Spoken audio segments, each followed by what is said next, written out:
Hi. You know why I say hi? Because if I say hello, that means go to low hell. Did you know that's how your subconscious, your unconscious picks up? And how you're programmed, part of us, all of us, subliminally? Because these words, these sounds we have given meaning to, the meaning has been given to us through dictionaries and such, through schooling, education, how to be a success and avoid failure, the carrot and the stick, fear, you see. So, our job, and this is my topic, so I say hi, because feel good, see? So, or I say buenos dias, good day. That's a very nice thing. You could say that, okay. So, my topic is manifesting pleasure. And oftentimes we think of pleasure only having to do with the five senses of the physical body. And actually, when you're not in the body drops. When I first started going, after I was going to church for a long time, and more metaphysical and that sort of thing, I then also was singing, and I've always loved to sing. My family, they all love to sing, and so I love singing. And I would then sing at weddings and funerals and sometimes church services and that sort of thing. And what I realized also, you're confronted with dead bodies that are in the casket, the thingy bob. So, but what you notice is nobody's there. And I know when my great-grandmother passed and I touched the body lying in the box, is the remnants, there was nobody there. It's so obvious, nobody's there. So the body doesn't feel anything then because there's nobody or nothing animating that, because we're the ones that give the feeling. And this whole manifesting pleasure, then we always think of it just as what we're eating. And you see people who they're getting their only pleasure from the tongue could have huge bodies. And so their only thing in life they're doing is as basically eating for pleasure. So, or hearing, I gotta hear this music all the time, I gotta hear these songs all the time, I gotta and running after those sounds. Or what I can see, I want to look at this, I want to look at that, I want to look at this. And it's all these distractions on the outer. But the pleasure we're really seeking is the pleasure without the slightest hint of misery. We say, well, that's not possible. Well, hey, it's pleasure of the soul, the self. And when we say, it's like myself. If I say myself, then who am I that has a self? So I got that what myself is and yourself is the same, that we have called God or Source, where we're the same. And we're all individuals. We are all persons. And so, freedom really implies suffering, because you can suffer as long as you want for as long as you want. And if you don't look to see what the cause of suffering is, and why are people, they take medications and all of these things, they're so destructive, when it's really just the mind. Absolutely. Plus, all the stuff we're ingesting in the water and the spraying and the everything, and the foods and all of these things, and affect the person. And where's the pleasure? And for most people, if you say, how are you feeling? They say, well, I'm feeling no pain. What does that mean? Is that pleasure? Well, it's just there's no pain at that moment. And that also when you have pain in the body, it's so debilitating, because it's so hard to deal with. One of the things, too, to begin to have the pleasure is to realize that once you realize what's going on, you seek to find a solution. A permanent solution. And the mind, this false mind, never solves a problem because it creates problems. People don't realize that. And that's why it's the non-thinking place of the knowing place of really realizing if you really are a pleasure seeker, and we all are, that's our nature, because we are pleasure. Our nature, our feelings are pleasure, and there's so many different qualities of soul pleasure, where like in this world they'll tell you 3 kind of love. There's eros, agape, and philia, that the Greeks said. Really? How limiting. You're going to give me 3 choices? Everybody wants to give you 2 choices. I'll give you 3 choices. Who are you to give me anything? And when you really realize you have it all within you as you, but if we're always distracted in the mind and we believe our thoughts, then how do you have any pleasure? And the person then has to do whatever. It's like maybe like a sex addict. The only time they're not torturing themselves in their mind is when they're having sex somehow, because they're free from their own mental space that's torturing them, or alcoholism, or any kind of drug addiction, or prescription, or anything like that.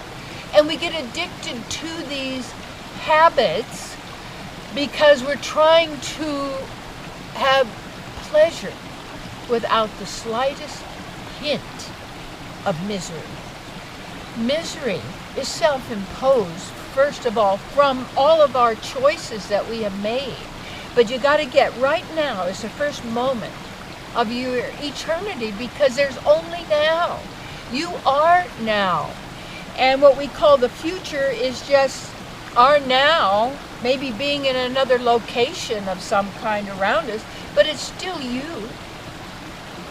And people say, well, I don't know if there's a heaven or a hell, or these are words, these are concepts, these are stories.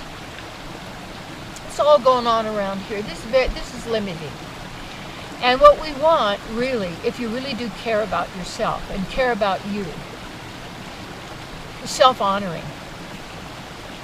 And if you take a look at where your misery is coming from, watch your thoughts. And the thing of, I don't want to be alone. I want to have someone love me.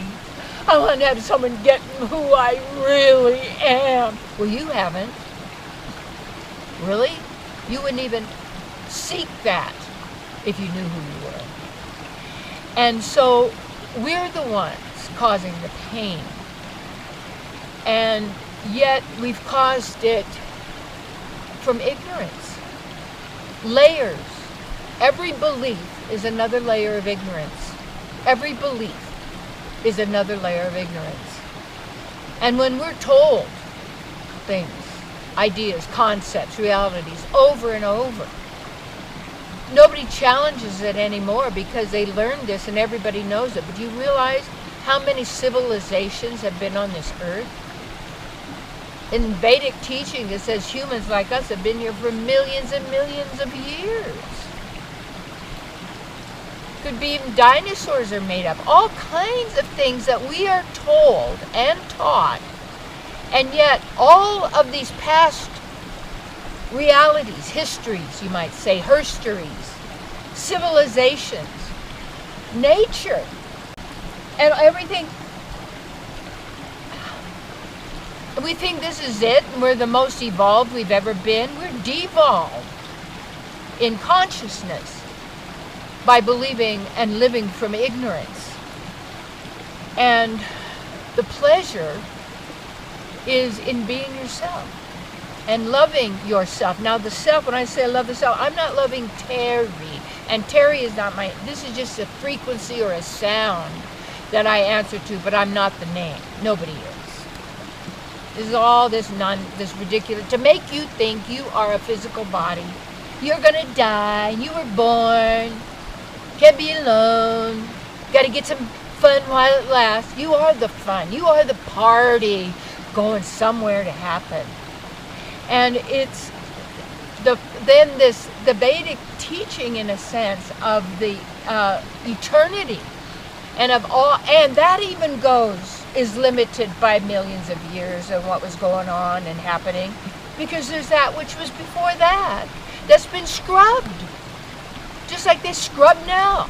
Right on, and just like, the different things, they just scrub it out. Just like we do. I remember it's like, when you get rid of a relationship, you tear them off the picture that was you and the relationship, and they're gone. They're scrubbed.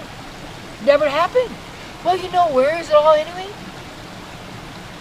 In the mind and the brain. And so most people, their right brain is closed down because they don't want to have the feminine qualities of intuition and all-knowing and creativity. By saying the left brain, we've got to add up, we've got to figure, we've got to count, we've got to classify, we've got to give it a label, got to give it a name. It's all math, symbol, No. This is all just lies. And the key is, if you don't do this for yourself, when? You do not know what's going to happen next in that sense. But when you're in yourself, in the pleasure, you've got to come from being the witness. Don't be reacting to everything going on. This and that, and this and that, and this and that, and this and that. I was talking to one of my students, and she was, in my Grand Master program, and it was about that her partner has a son, and that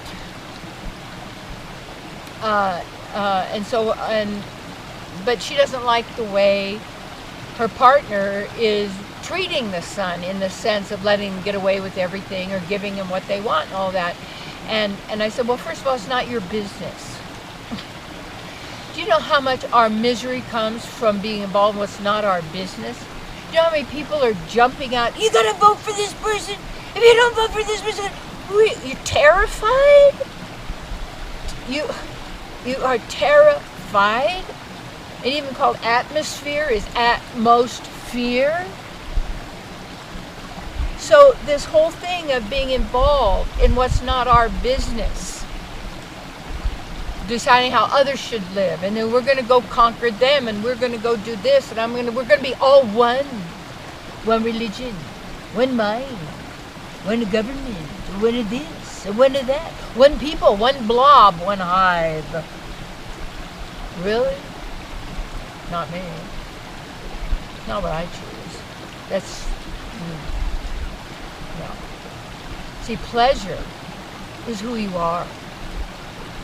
And when you're loving yourself, that is the divine presence, my beloved. And your beloved are the same. We're already unified. Already. Activated. Take your stand. How you increase your pleasure, manifest pleasure, is by not letting your mind and these negative emotions that are generated to control you. We have mosquito people here this morning because, it's flowing water, and I just ate one. So anyway, hey, big deal. So, don't let anybody, even a mosquito, steal your bliss. Stay here, witness, be in the heart, love yourself.